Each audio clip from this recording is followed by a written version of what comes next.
So this is the Financial Times of Saturday, the 22nd of August 2020. Financial Times is leading as the second leader on the front page. The item about 1 month reprieve for renters facing eviction across England and Wales. Now, the Financial Times is typically restrained and is not using kind of language that is found in the rest of the media that is sympathetic with the plight of the people facing evictions. And so the Financial Times is just giving the basic facts, and it is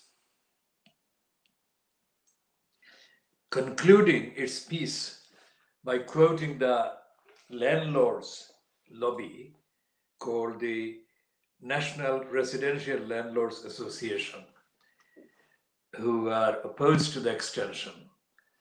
So the Financial Times is playing the balance game there. But the extension of the ban on eviction, permanent ban on eviction, which is how they actually flagged it in March 2020, the actual ban on the court proceedings, which is what this is, court proceedings seeking possession and seeking to evict people, is not really as kind of beneficial to the renters as it may appear. Because evictions are not just pieces of paper, orders giving somebody no time before they have to leave their home. Evictions are serious interference with a person's life and serious violations of almost 75% of the human rights that are supposedly in the legal books, enshrined in legislation, enshrined in the statutes, protecting people from injustice, oppression, violation, and violence. And eviction is the subtlest known form of violence perpetrated against an individual or against a family or against a family unit. So we'll be talking more about the ramifications, adverse ramifications, adverse consequences on the lives of people that are caused by evictions and the attacks on the right to housing, right to a home. And we'll be talking about that after looking at the other bits that are covered in the papers from Fleet Street today. Fleet Street meaning the London-centric newspapers.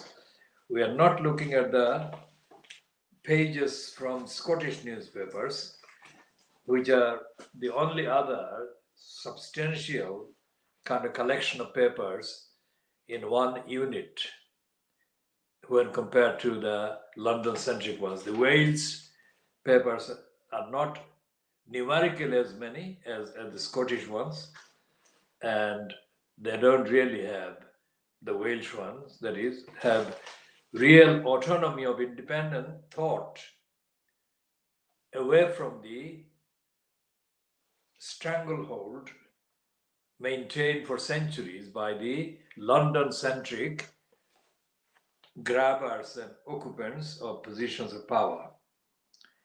So we shall be talking about the Wales. We shall also talk about Cornwall, which is hardly ever recognized as a nation, but it is a nation. It's a small, numerically, demographically it's small, but it is historically as much a nation as the Welsh or the English or the Scots. So what we are looking at today is the current state of the Boris Johnson fronted government based at number 10 Downing Street, although it would be impossible to find Boris Johnson at number 10 Downing Street, going by the reports of the last few days. He was spotted doing glamping.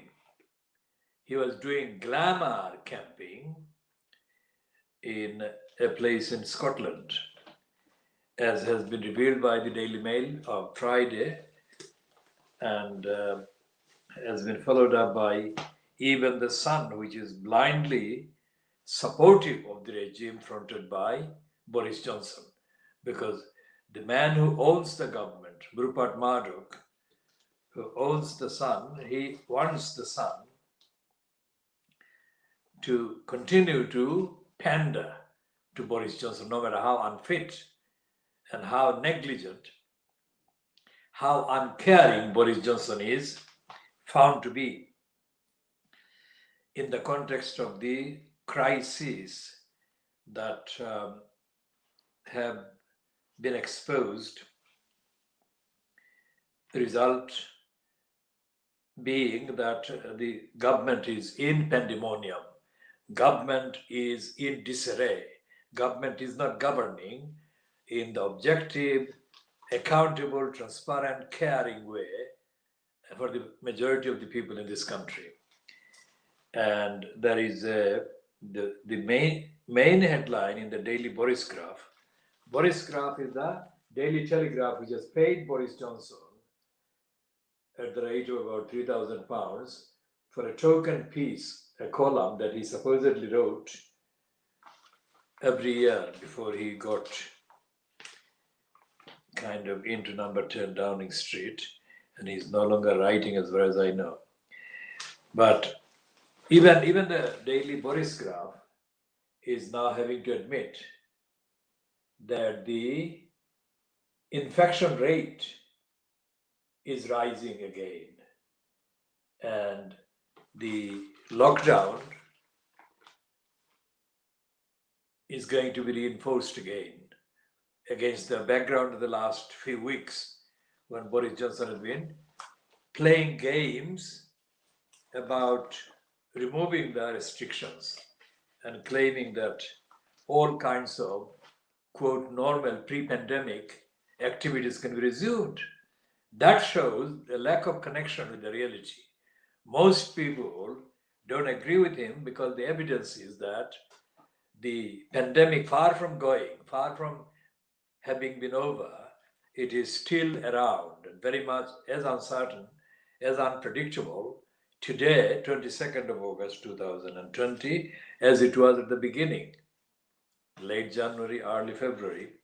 And whenever Boris Johnson fronted government reluctantly agreed the presence or the arrival of or the appearance of the pandemic on British soil in the first kind of few days, the reason why it is important and significant that the Boris Graph is admitting that the infections rate is rising is because the Murdoch paper, The Sun, is overplaying the so-called reduced number of casualties and death rates daily, which it claims it has come down to 2.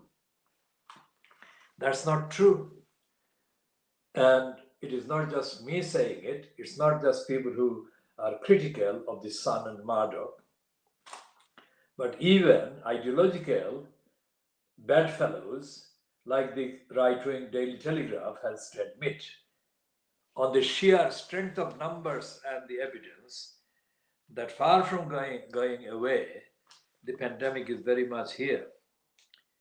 And the graph that they're running, the graph that they're running on the front page of that story shows that that the numbers are very high compared to the beginning in March, and it rose and rose and rose, and it rose to a peak in April, then it fell, but in July and August it is rising again. So that's the graph. That's the graph where it shows on the right of the viewer, right, it's rising, but it's slightly lower than it was in April.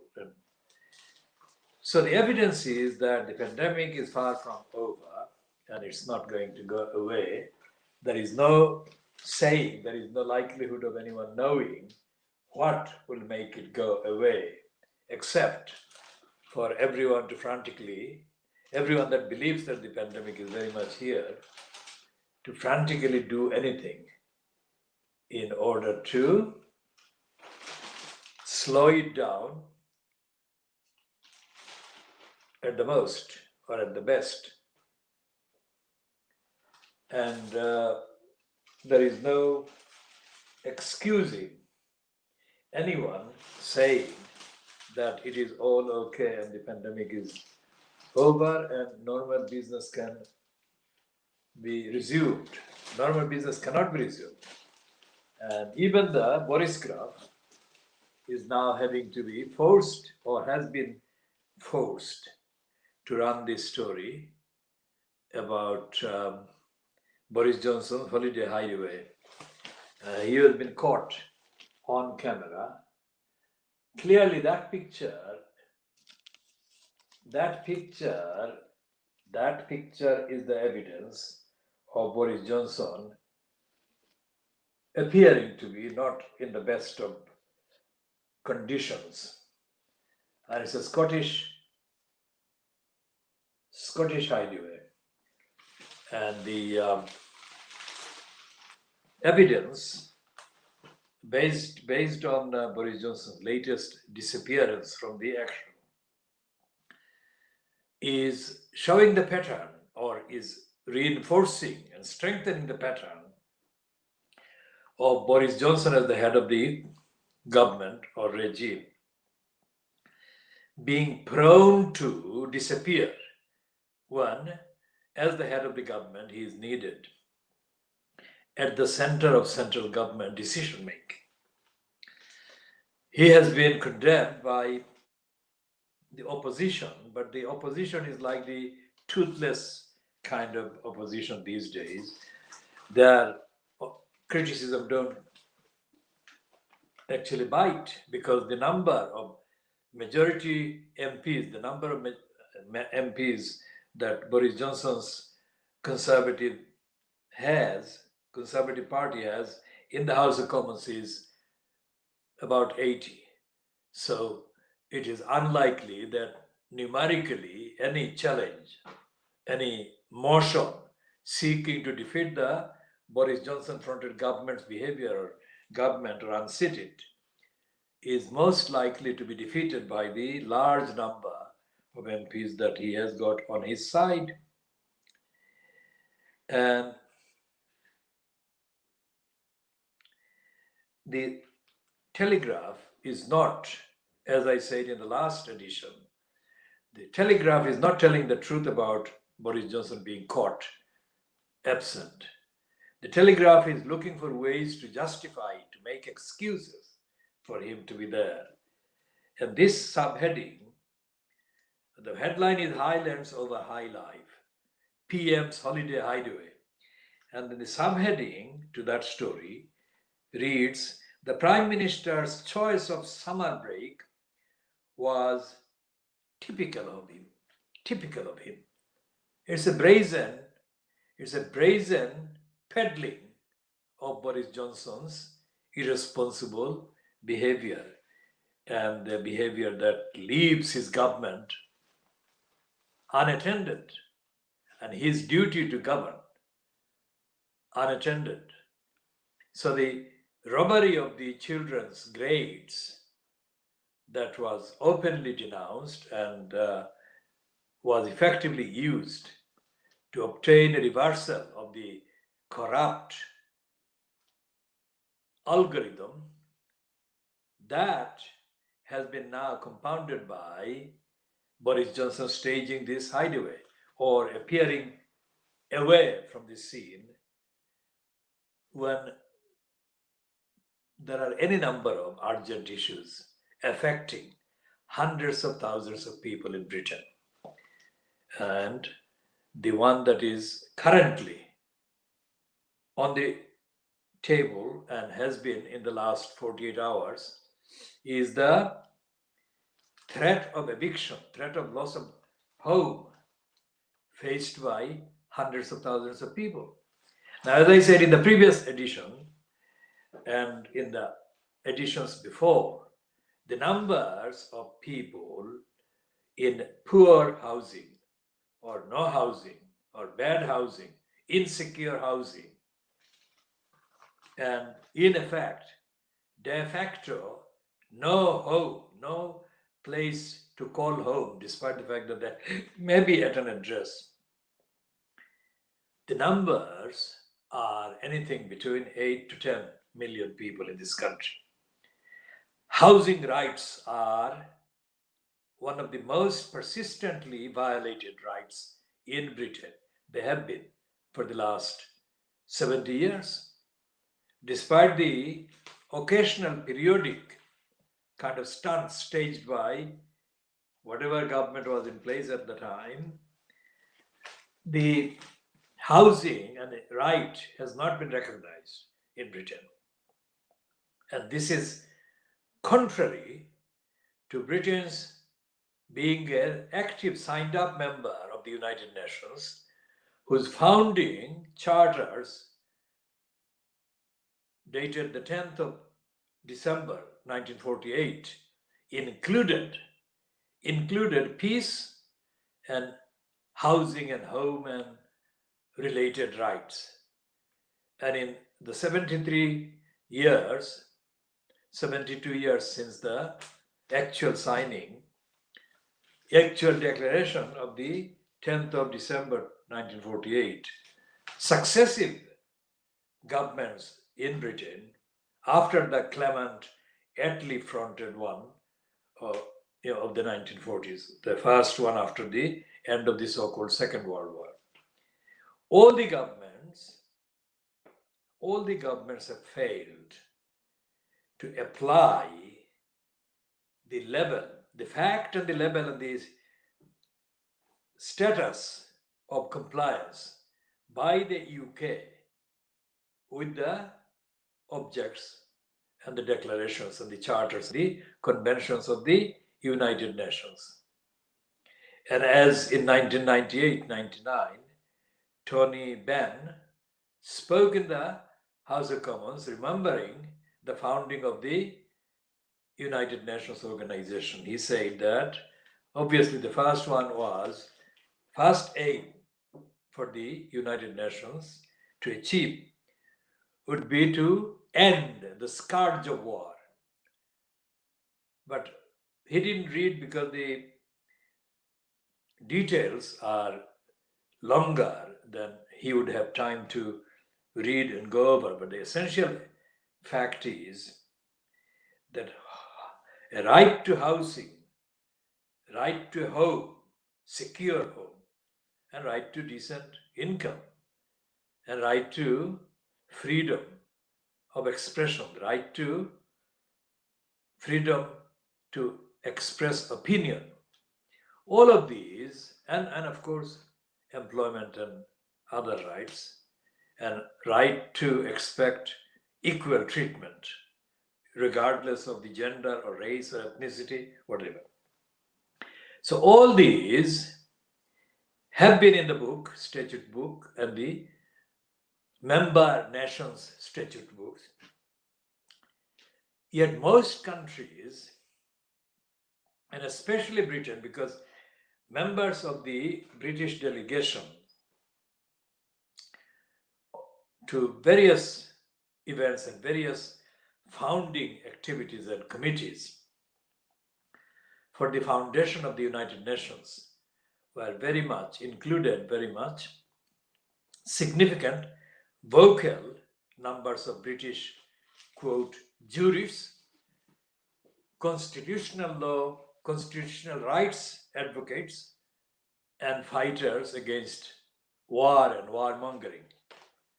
So it follows that British domestic government should have been adhering to those declarations that were drafted and scripted and written and conceived by groups of people that included significant input by the British. And the fact that it hasn't been the case, that since 48, the British government has not paid proper service, proper attention to these charters and aims and treaties and conventions, has been due to the fact that whoever has been the opposition, either the Conservative Party or the Labour Party, because these have been and remain two of the only numerically significant parties in Parliament that can have any decisive yes or no to a legislation, to a motion, to a opposing a motion about any policy. And the fact that there is no security of housing, there is no housing rights, and there is no homes, right to homes, and there is constant degeneration of whatever local democratic control there might have been through the planning system, has been watered down, has been lowered. And this is where the extension yesterday attributed to Robert Jenrick comes into context and focus, because his bill that is now in the process of being studied and kind of consulted on, about doing away with all significant planning, say by the local councils, on wealthy profiteers building houses that are beyond the capacity, financial abilities of the local people, most of the local people. Now, he is now caught, exposed as doing two contradictory things, very fundamental contradictory things. One is that he says that he's accepting the campaigners' call for extending the ban on court proceedings for evictions. Now that shows that he recognizes there is a very serious case for housing rights to be established and housing rights to be defended and protected from attacks by the greedy and profiteering majority of the private landlords. So he accepts the premise, the assumption that housing is a big issue in people's lives and it needs to be addressed, and it needs to be addressed significantly with legal protection. And yet his bill to do away with local planning and local planning audit of the submitted plans for housing, house building houses are luxury houses, not houses needed by local people. So it's like the main purpose of the National Health Service was to provide health service at the point of need, not at the point of affordability or capacity to pay the maximum amount of cost or whatever. It is the point of need. That is genuine welfare ideas. And the National Health Service has been diluted from the word go by the cabals of consultants and their private medicine and private medical lobbies, whose agenda these consultants have been in effect carrying since the NHS was founded. So the NHS has never been able to breathe in the space of its stated aims and objects and support by the government. And it has been daily subjected to attacks by financial means and by other agenda, like the current, very Boris Johnson fronted government is stuffed full of people who have for many years campaigned for the abolition of the NHS. And these are very wealthy people, people who are able to afford any kind of medical service. The majority of the people in Britain for whose welfare the NHS was established have never been given anything like the proportionate, the expected level of service. There has been hyped slogans that the NHS is wonderful, which the idea is wonderful. But the actual access to the NHS as at the point of need and the highest quality of medical service has never been available to most people. And that is part of the explanation as to why so many people going to hospitals end up dead and have been ending up dead. And to those who have lost their relatives and their members of their close members of their families, the reality of the NHS is far from the rosy picture painted by the slogans and the seasonal slogans like the thank you for the NHS, the 8 o'clock clapping and all the other things that has happened in the last few months over the pandemic. What I'm saying is that the papers are not talking about any of that. So this is the diagnostic aspect of this review. I'm looking at the papers and I'm eliminating them by finding no evidence of any connection with the founding aims, with the constitutional legal obligations, or with the purpose of the NHS, and similarly, the needs of the people to have home. And no party has made an agenda, its or manifesto commitment to make home available at the point of need, just like the stated purpose and function, the main function of the NHS was. And so, although John McDonnell in the last few days reportedly has said that the ban on eviction should be extended for a year, McDonnell is not really saying anything different from the Conservatives. Its only difference is the time. He's saying 1 year, Conservatives are saying 1 month.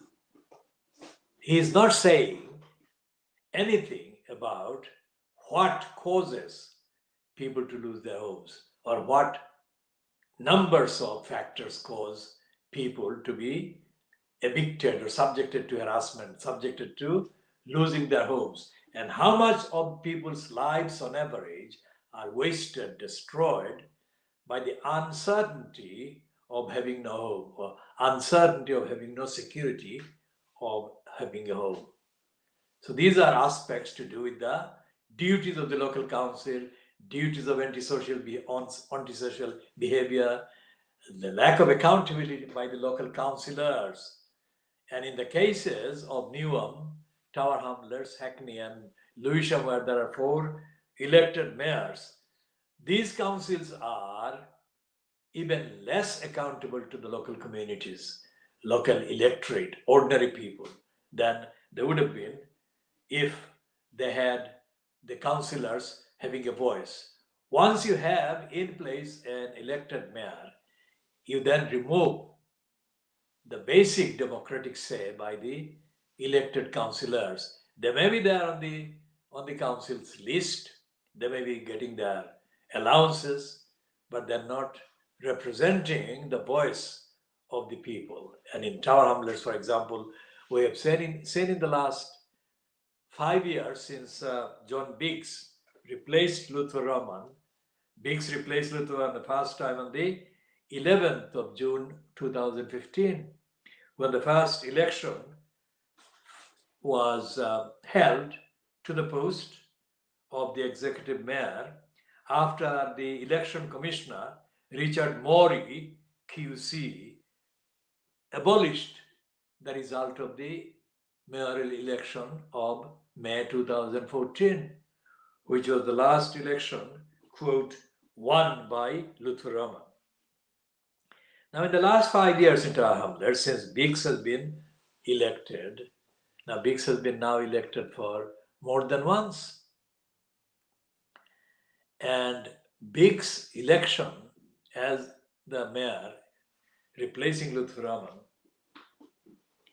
has not been accompanied by any replacement of the culture of unaccountability to the people, to the community in Tower Hamlets. There is no difference in terms of what Luther Rahman did in terms of the withdrawal and failure of democratic accountability, and what Biggs has been doing since he got elected a few times starting in June 2015. So, although Biggs has been quoted as condemning the various aspects of the eviction and whatever the Tory government policy is, he is responsible for the perpetual lie being committed by Tower Hamlets Council about the huge numbers of people who are on the waiting list, housing waiting list. So although the local so-called East London advertiser, which I call the East London idiotizer, because it idiotizes people, makes idiots out of people by misinforming them and brainwashing them into accepting the contents of what it falsely reports. The latest false spin for the John Biggs careerist personality by the East London idiotizer is that he has accused the Conservative government about exposing renters to eviction. Now, Tower Hamlets Council has got anything between 25 to 30,000 people on the housing waiting list. I say that speculative number 5,000 is a speculative number because it's estimated on the actual empirical surveys. Because everyone who is in need of home and housing is not necessarily included in the officially compiled and published waiting list. So there is always at least 15 to 20 to 30% even of the really in need of housing people that are not to be found represented in the statistics published as the official number of those on the waiting list. So whatever the number, either in Newham or in Tower Hamlets or in Hackney or in Lewisham or in Lambeth or in Southwark or in Camden or in Islington or in Hackney, all these people who are waiting for home in Tower Hamlets and in the rest of London, people, anything between 200,000 to 300,000 people are or more on the waiting list. Nobody is addressing their needs, and that is the situation before any pandemic affected. So that is the situation away from the ban on eviction proceedings. Because eviction proceedings are possession applications, most of which are done under Section 21, which means that people can lose their homes if their so-called landlords apply for evicting them according to the quote no fault provision. So there is a brazen illegality available to the courts to exert. How can people be evicted from their homes even if they are not at fault on anything? So that's called no fault. In other words, it's Section 21 of the particular legislation. And the fact that John McDonnell is not talking about Section 21 in the full context of the facts and the evidence, the fact that Jeremy Corbyn's article in the Communist Morning Star or Morning Scar online dated the 20th of September 2012 has been removed from that website. This shows that the Labour Party is far from being socialist, far from being revolutionary, far from being Marxist, and all those labels that the Tories gratuitously and untruthfully label at them. The Labour Party is as bad in standing up for the basic, most fundamental rights faced by most people in this country. And there is no more collective diversity population anywhere in this country than in Tower Hamlets or in Newham, or come to that in Lambeth. And all of these councils, whatever the form of local council administration that may be in place, these are all local, Labour Party controlled local councils. And there is no outcry by the council leadership against this injustice. Injustice of people not being able to live in their homes or live in a home, live in a property that they can call safely and reliably and sustainably they can call their home. So there is no way that children can grow up in an uncertain home or housing condition, grow up with the kind of confidence and support and nourishment, emotional nourishment as well as other nourishment. So the generations of children are being destroyed, being denied, deprived of a future by this lack of proper collective demand by the Labour Party on behalf of the majority of the people. They say, as the slogan, Jeremy Corbyn's slogan, in the months before the 2012 election, which he gave away to Boris Johnson, said, for the many, not the few. But the Labour Party's actual conduct in power or in Parliament has not been consistent with that slogan. And it is not today. It is not in the statement that Thangam Debonair, who is the shadow housing minister, allegedly shadowing Robert Jenrick, she has issued the statement on behalf of Keir Starmer's leadership.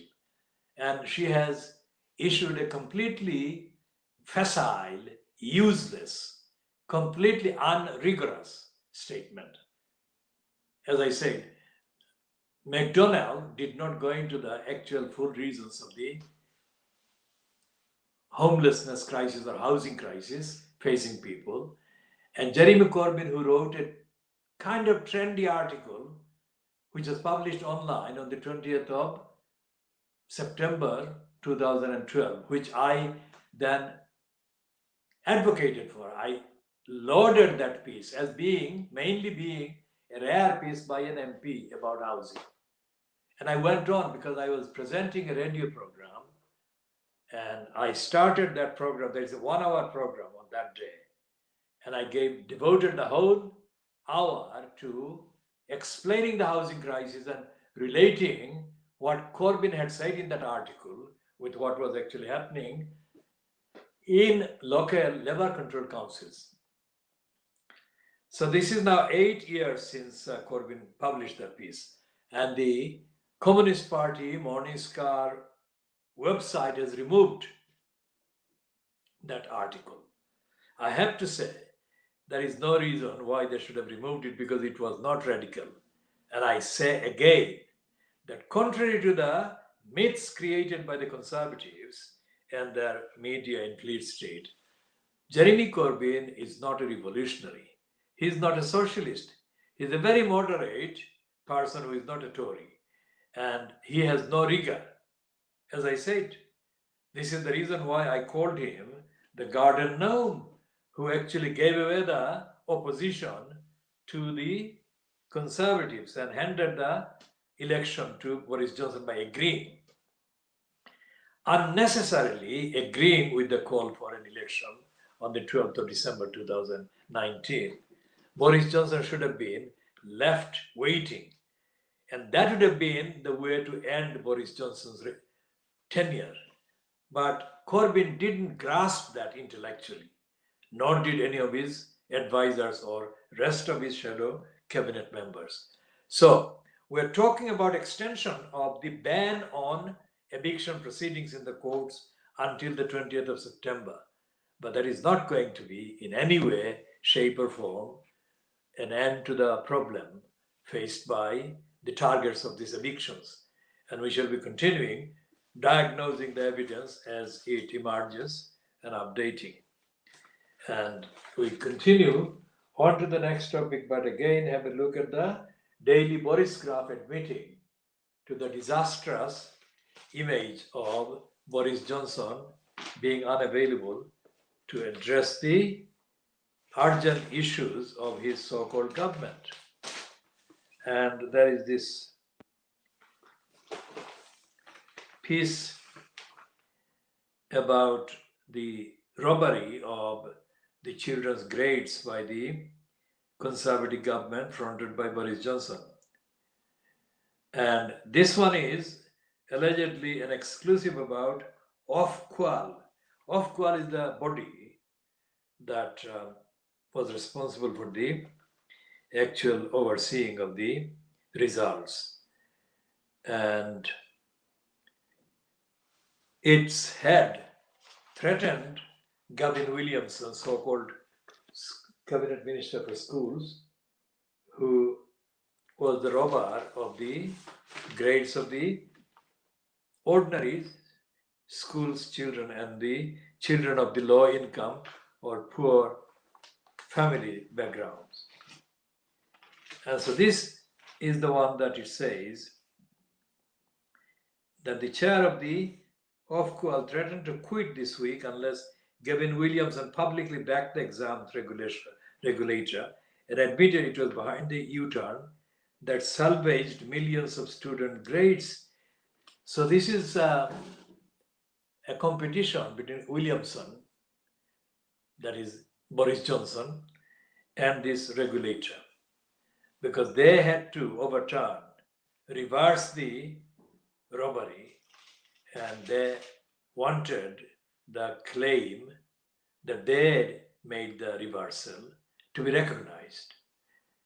And their chair said to Gavin Williamson, if he didn't recognize that role that the Ofqual played, then the chair would resign. Now, resignation of the chair at that time of that outfit would have plunged Williamson into deeper political crisis. So it is all about presentation, all about spin. It is not about the substance. And all the stuff that Williamson and Nick Gill, his minister, schools minister, have said in the last few days have been lies, have been exposed as lies, inconsistencies, and brazen, illogical idiocies. And this is the Guardian's take after the Daily Mail spooked all its competitors about the glamping that Boris Johnson has been caught indulging in, of all places, in an area in Scotland, because Johnson is known to be biased against the Scots. Johnson is known to be biased against the people of Liverpool. Johnson is known to be biased against most poor people. And so for him to be found hidden in a tent arranged as part of a glamping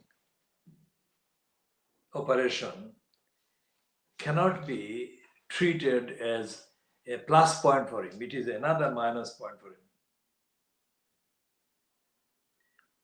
And the Guardian is saying about the algorithm and Williamson that Keir Starmer is playing a long game to undermine the Tories. There are 2 pages on the robbery of the children's grades by the Tories, and this is something that cannot be underplayed. This is absolutely significant, and it may not be catching the headlines of the tabloids in the way that it should, but it will be something that they will not be able to live down. And it will contribute to the eventual count of plus points that the Labour Party will reluctantly gather at the expense of the Conservatives. As I said, the Labour Party has not been opposing rigorously, upholding the values and advocating the charter and the conventions and other founding aims of the United Nations. Which is why there are so many social, educational, administrative, economic problems besetting Britain. And of course, the 2 trillion pounds public debt revealed in the last few days is confirmation of just how incompetent successive governments have been. And here is a Guardian take on pages 18 and 19 about 5,000 migrants having crossed Channel in boats this year.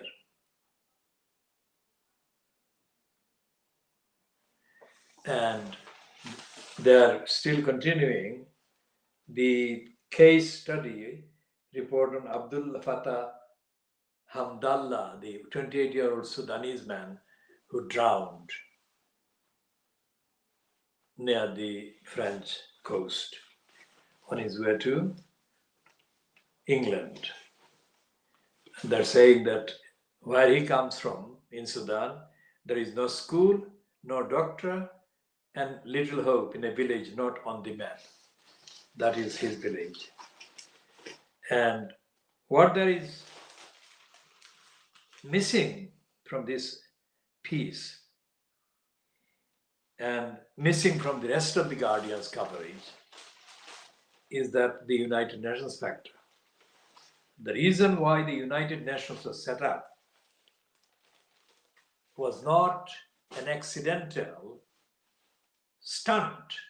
The United Nations was set up as the most important guarantee against war, against famine, starvation, genocide, and the need to migrate in the numbers that they have been doing. So 28 years ago, when I did the broadcast on Channel 4 News, slot,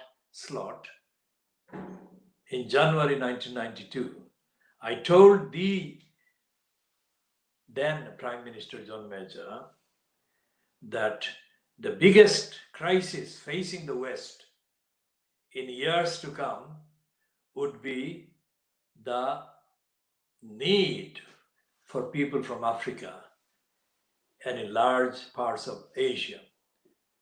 Large numbers of people would be needing refuges and asylum and migration into Western countries. And I said that that was not the correct solution to their needs. The correct solution to their needs was for them to feel at home, to feel not threatened, to feel not desperate to have to leave their own countries for the West. And the Western countries must take action. I'm talking about January 1992. And I said that if they took the action and addressed the poverty and the lack of peace and tranquility and civil liberties in those countries in Africa and Asia, then the people would not be coming to the West anywhere near the numbers that are currently the case. And according to the United Nations current statistics, there are about 50 million people.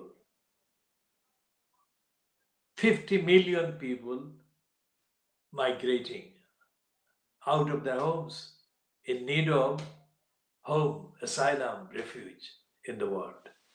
And most of those people are not on European soils yet, What I am saying and what the evidence is pointing at, those people who need in larger numbers to come to European countries.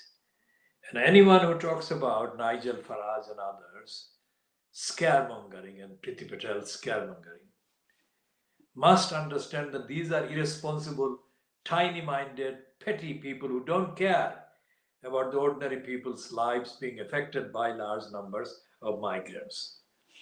These people should be putting pressure on the governments to resolve the poverty and hunger and famine back in Africa and Asia, so that people in Africa and Asia don't need to leave their countries. And the same commentary, the same narrative continues about poverty. Because on the Times today, Saturday, there is this crisis, difference, disagreement between Rishi Sunak, the Chancellor. In the UK, Chancellor is the Finance Minister of the central government. Rishi Sunak and Boris Johnson are split over the reform of pensions.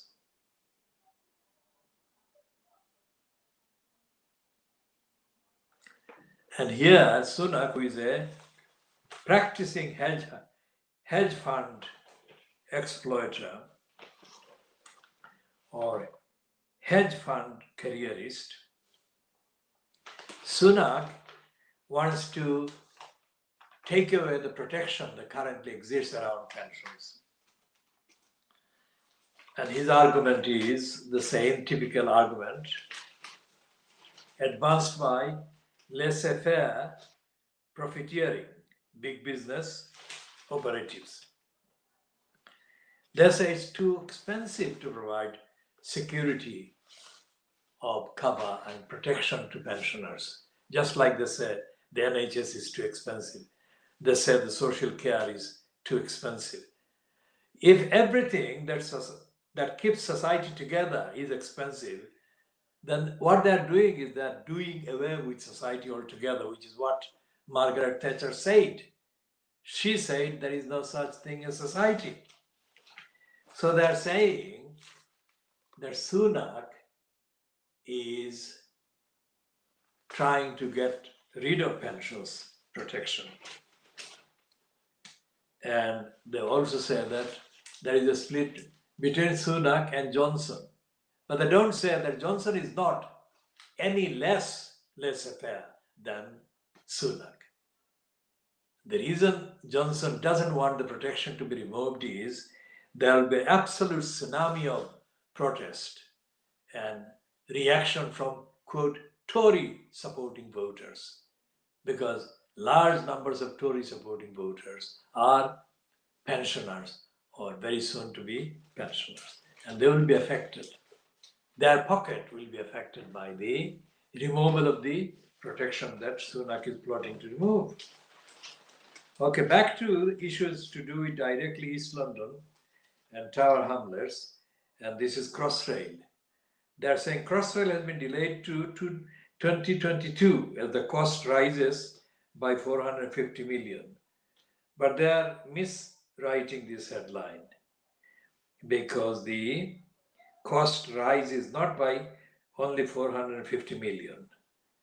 It is a cost rise by several billions since they launched this Crossrail project. And as I said in the previous edition, the hype, the slogan justifying Crossrail was that it was a high-speed railway line that would create speed and space, capacity to transport people across London. Those two words or two lines are lies, because for a start, London doesn't need high speed, because the average speed of the existing railway infrastructure in London is good enough. It doesn't need to be any faster. Let's look at it this way. If people arrive at that destination, whatever this is, because I'm qualifying that by including the impact of the pandemic. Because of pandemic, people are not working in clusters, in offices, in the way that they did for hundreds of years before. So the calculation about transport and the speed of transport has to be conditioned by taking into account the reality of what is happening with people's movement and why they move, why they travel, where they go to and where they come from, and all of those. So the speed, changing the speed of travel from, say, Shanfield in Essex to Liverpool Street in the city of London by 10 minutes. What difference does it make? It doesn't make any difference. Even by 20 minutes, it doesn't. The quality of work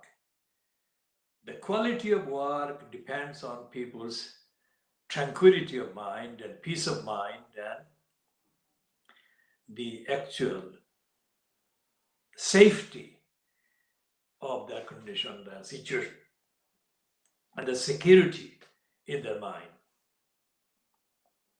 None of that can be made better by reducing the traveling time from Shanfield to Liverpool Street by 10 or 20 minutes. And you cannot change it by any longer because of the logistics, the physics of it. The shortening of that time would be by any measure further number of minutes would destroy the very structure, and it would cause all kinds of heating and other counterproductive effects. So the Crossrail has been now delayed by another 2 years.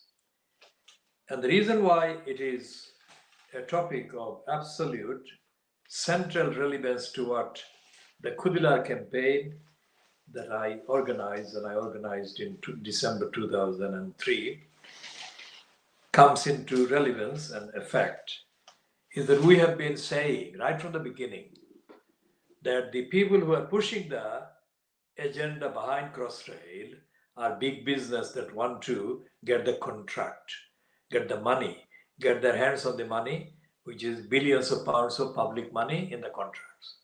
That is why they design, they dress up these projects in impossibly untruthful and exaggerated ways. For example, HS2 is being now promoted these days as Europe's biggest infrastructure project. Exactly what they said about Crossrail. What does it mean? Who are they competing with? Who are they competing with? Europe's biggest. Who else is in the competition? And what difference does it make to people's lives, whether it is the biggest or it is not quite the biggest? It is the actual, empirical, real life experience of people when they travel and if they need to travel. That matters. And they don't talk about any of that. They impose this artificial, totally fantasy kind of slogans. Europe's biggest infrastructure project. By definition, infrastructure project of that size is going to be, by definition, a big one. And by definition, by demography, by other considerations, no other country is going to have that kind of financial capacity, whether irresponsibly or not, to indulge in this kind of project. So it is by definition going to be the biggest one for a long time to come. And yet it is going to be the biggest con by which to mislead people and brainwash the gullibles that take the headlines without any knowledge behind it, and they swallow it. All these slogans about the migrants has been about the people invading this country and thousands of people taking over this country. And it hides the millions of people that are all over Africa and Asia, absolutely desolate, looking for home after having lost their own homes. And there is no calculation that these media people, the people who write the headlines, people who control the writing of the headlines, actually think about the long-term effect. If, for example, the same thing is happening to other people that happened to this guy who died, the Sudanese guy, that is, he was refused asylum in France. So he thought, well, I haven't got anything to lose. So he literally took the plunge and he died of drowning.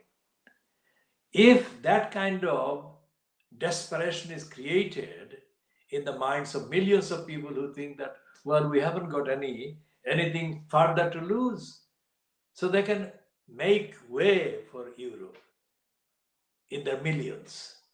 And I said this in other words, not in these words, because I was speaking 28 years ago, and these particular facts were not in front of me, but I was estimating, I was extrapolating based on what was happening at that time.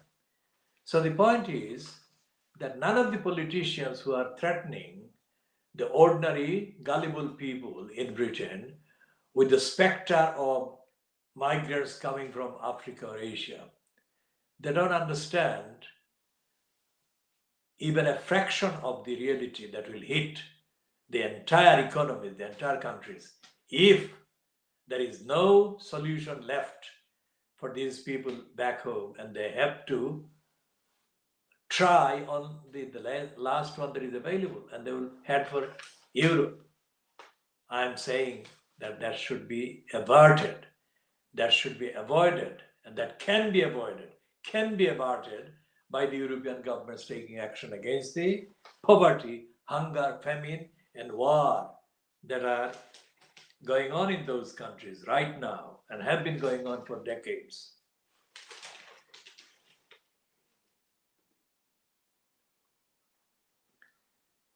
And there is an item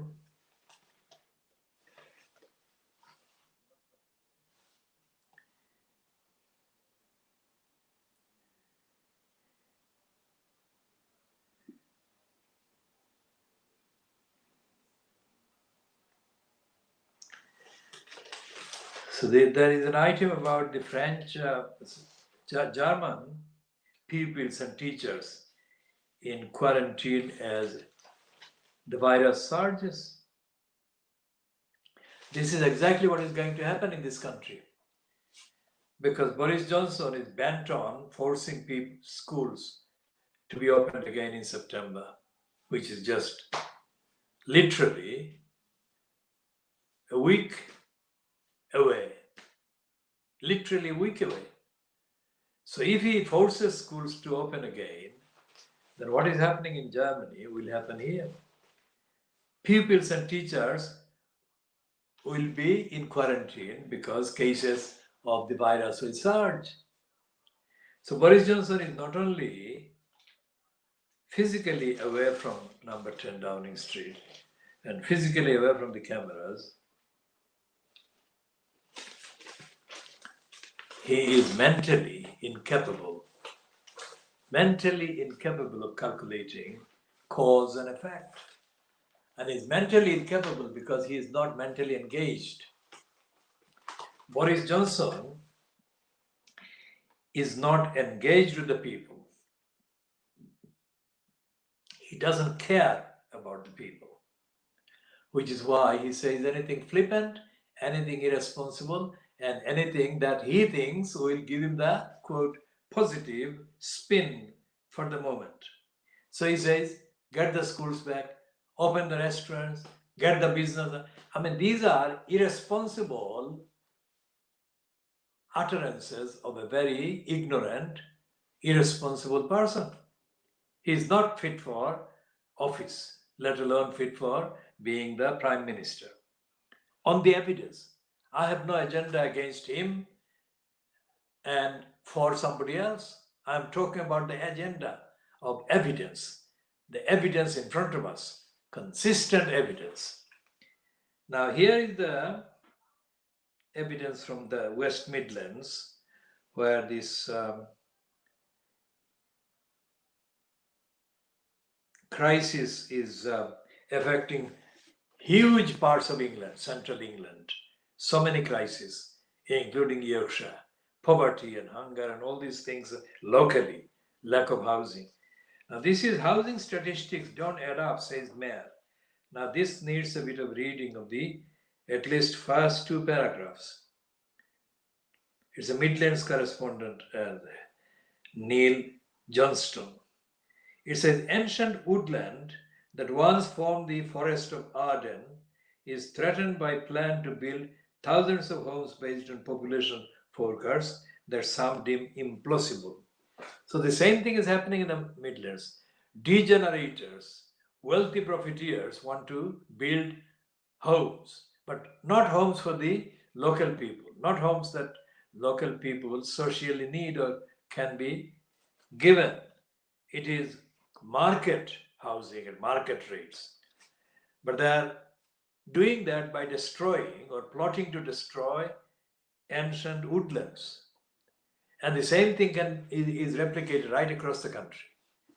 And this is the laissez-faire, that is, the state has no interference on the behavior of the unscrupulous and the callous and the greedy profiteer, business person, entrepreneur. And the mayor of the West Midlands, Andy Street, has condemned this tendency. Although he is conservative, but the overwhelming majority of the people affected by this kind of adventure by the profiteers will affect them electorally, the conservatives. And Andy Street is a rare political being there because he took advantage of the Labour Party's backwardness and disorganization, and he got elected. And that is what. And there are four items on pages 14 and 15 of the Times today that actually refer to Boris Johnson's regimes or Boris Johnson fronted conservative regime being caught dysfunctioning, not serving the community, not serving the people.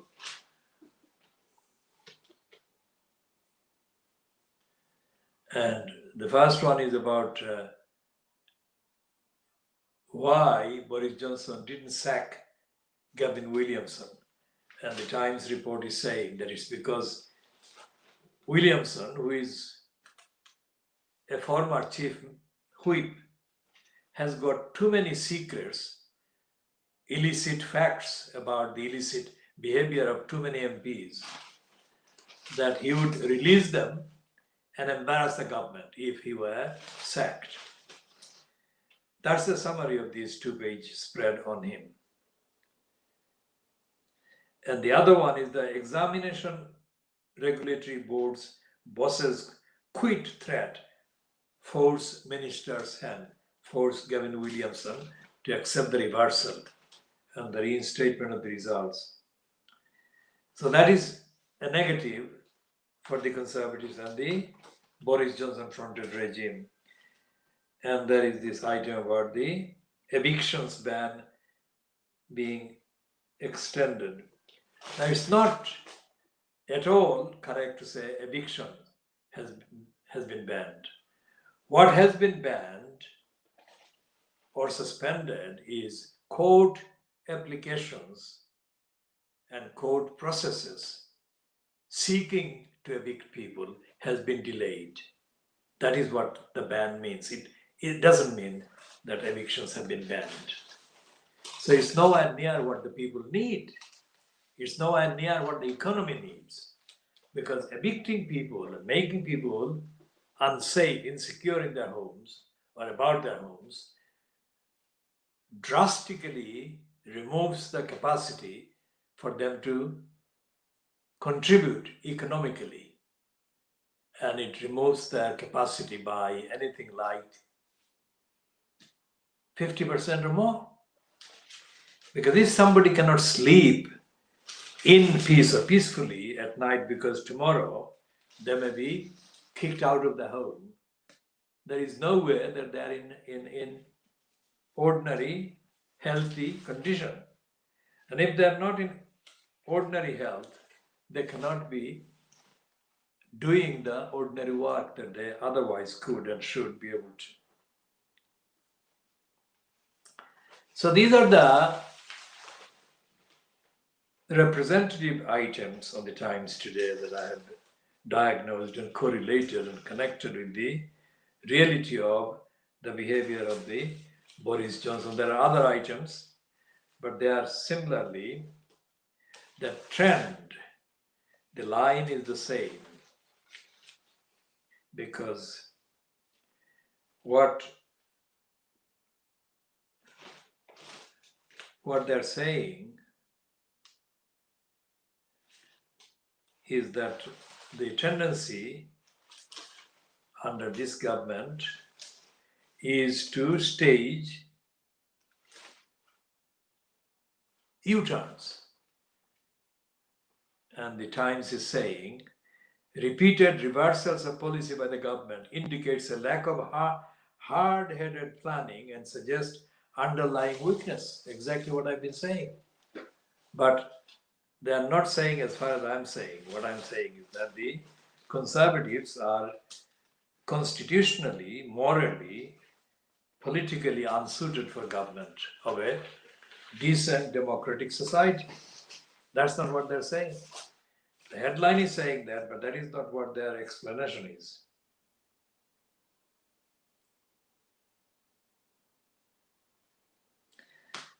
And there are two other items. One is a criticism of the charity called Islamic Relief, and it says that Islamic Relief is being exploited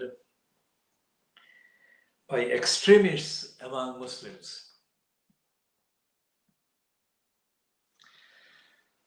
And that is something, again, the Times has got the headline about right, but its explanation is wrong and is not correct.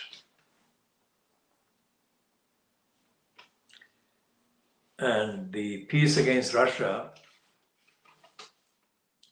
by Ben McIntyre on page 33 is that Putin has put his lie machine at work.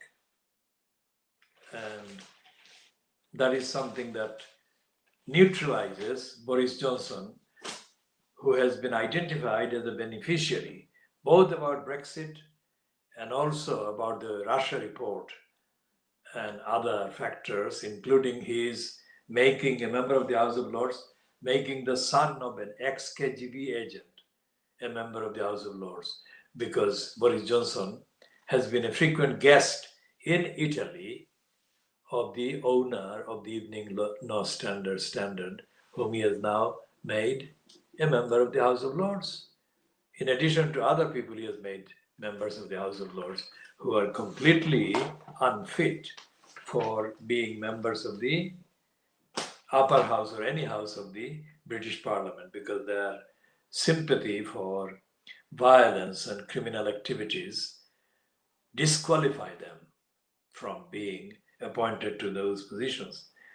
But that Boris Johnson has done that shows that he is reckless and is assuming that he will forever remain above criticism, including the fatal criticism which will be visiting him.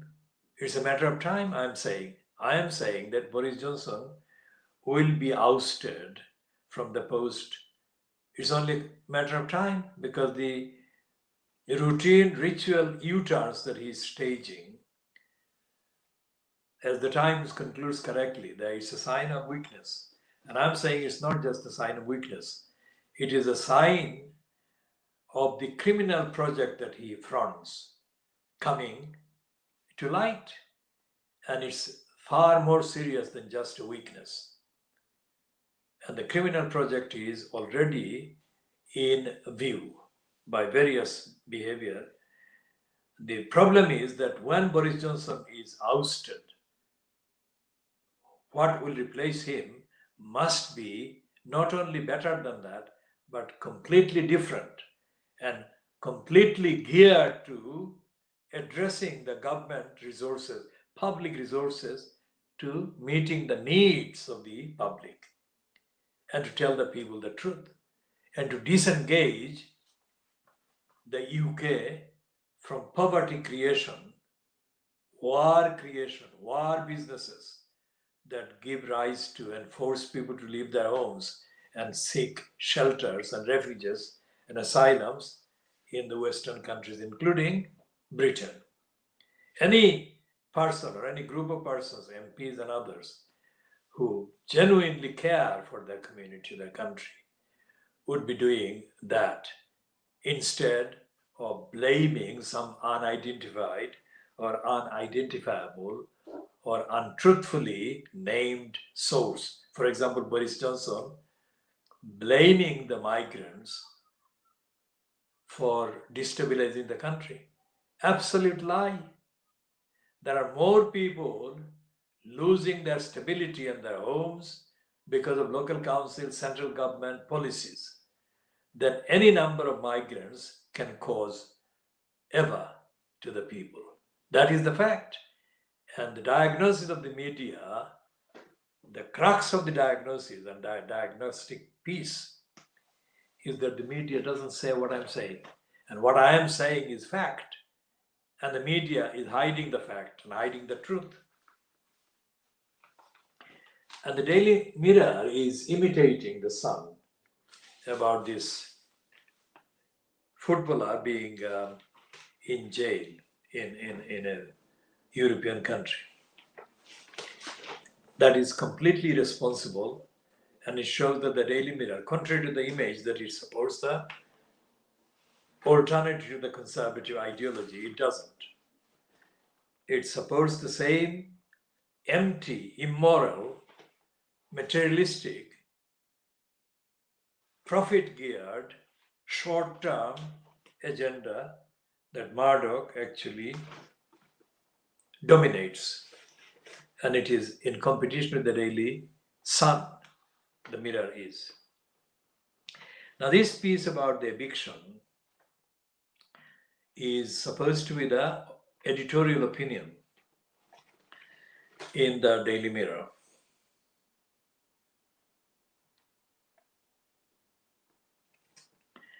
And it is saying that the fear of losing home still hangs over more than 200,000 people who have fallen into arrears because of the COVID crisis. So that is completely untrue. The fear and the actual loss of homes is not just caused by the COVID crisis. It has been caused by decades of policies, both supported by the Conservative and the Labour Party and operated via and through the local councils. And the councils are as much to blame for the housing crisis as the private landlords. And the Daily Mirror is not actually accepting that premise and that fact. And we shall be